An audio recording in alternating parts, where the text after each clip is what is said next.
Hello, and welcome to History Talk. Today we're going to be looking at Ireland at the start, before it gained its independence. Let's head straight in.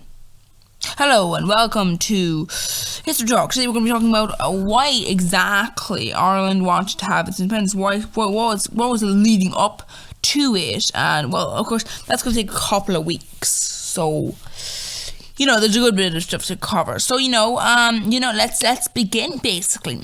So, how exactly was Ireland different to the country it is today? Well, you see, back in the day, sure, Ireland was all one big country. It was a bit divided, but it was all one big country.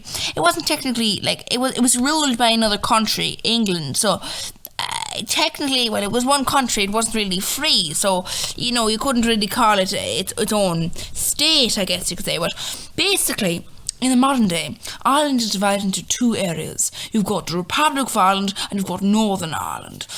So today, the 26th county of Ireland in the Republic, and this is a republic that's separate from England, but Northern Ireland, on the other hand, is part of Britain, part of the United Kingdom.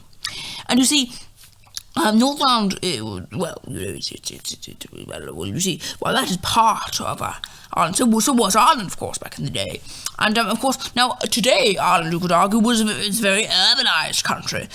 Most people live in towns and cities. But, obviously, not as big as, the bigger ones, New York,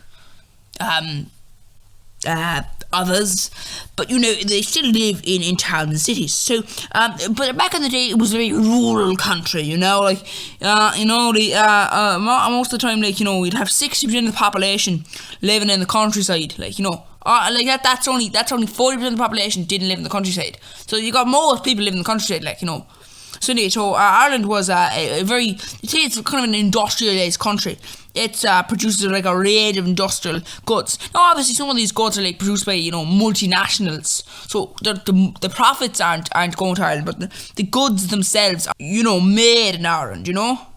Anyway, so basically, back in the day, however, sure, most of the time it was mainly agricultural.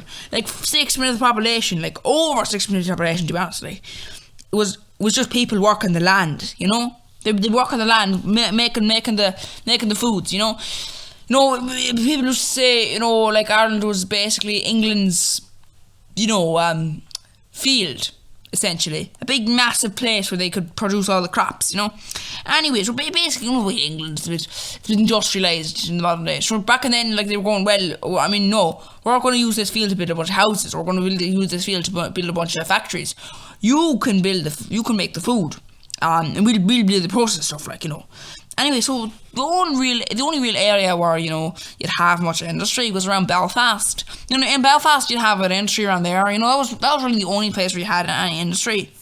So basically, how Ireland is joined with the United Kingdom is in using the Act of Union in 1800. Well, you see, the Act of Union, basically, what it did was it formed the Kingdom of Ireland to Britain to form the United Kingdom of Great Britain and Ireland.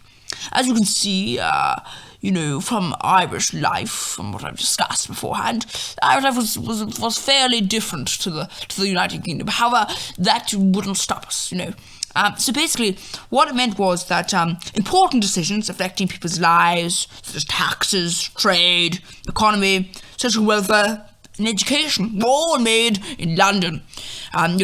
So if you wanted to, build a school or something, have something on the curriculum or teach people something, no, that had to be decided by London.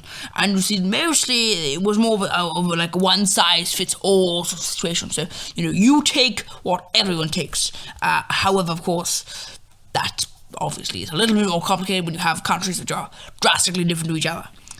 So many of the people who made these decisions knew little about Ireland. They didn't mean to sort of necessarily do Ireland harm. I mean, while a lot of them would have been racist and offensive and would have had a very,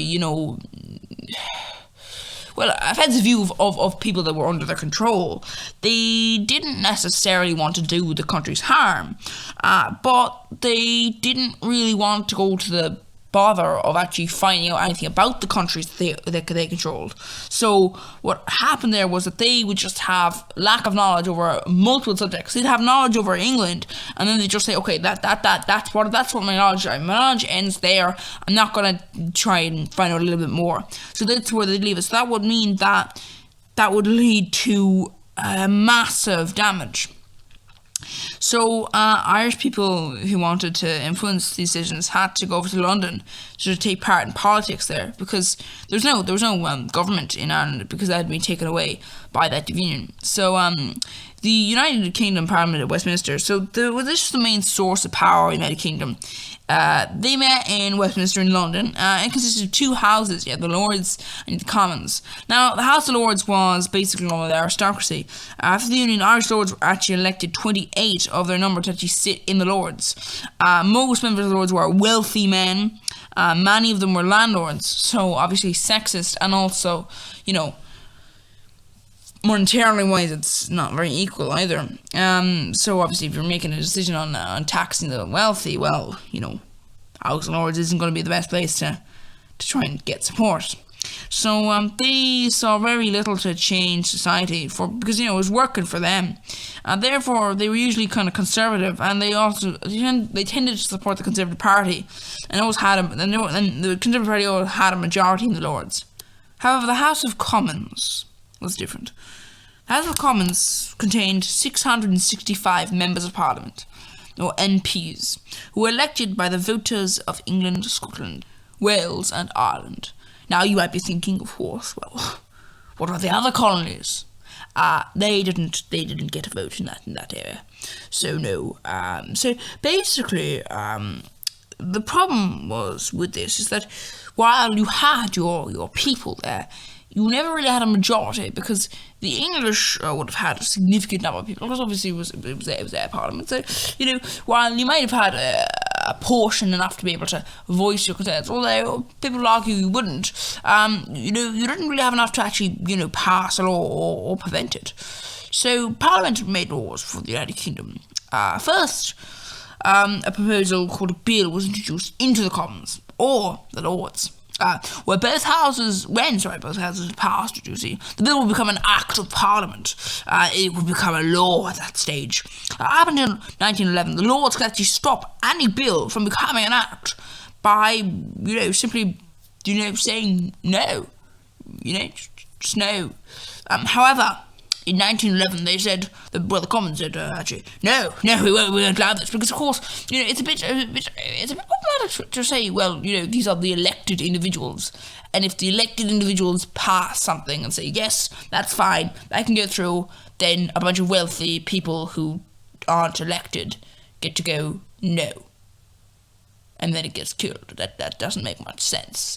It kind of shows that you don't really have much of a democracy. It's kind of a sham democracy if that's your system. That the wealthy, powerful men are more powerful than the whole country's representationals, or whatever word you like to use. However, that's the thing. In 1911, they changed that, and they could only delay it by 2 years. Still questionable in its democraticness, but it's still. Now, the government of the United Kingdom, well, the point was that the government of the United Kingdom was actually controlled by Parliament, Parliament controlled the government. And this was headed by the Prime Minister. He was the leader of whichever party won the most seats in the general election. You see, what he did was he appointed ministers to take charge of various aspects of the government, and together they would form the cabinet. And of course, the cabinet, they would decide about laws for the whole of the United Kingdom. And that is where it becomes problematic, because that is where Ireland begins having problems, which we'll discuss in the next video. So please do join us then. Please do subscribe to the channel. It helps us out. It also helps, me out. Us. I'm using the royal us, I guess. I shouldn't do that. Anyway, so basically, help the channel out, and also helps us create more content by viewing other videos and subscribing, because we can grow, and then we can sort of expand. Well, not expand, but grow. Anyway, see you next time. If you're coming back next time, please do. I know this video probably wasn't that interesting, so please do come back next time when we'll be looking at Ireland and, well, what it had, what control the British government had physically in Ireland. See you then.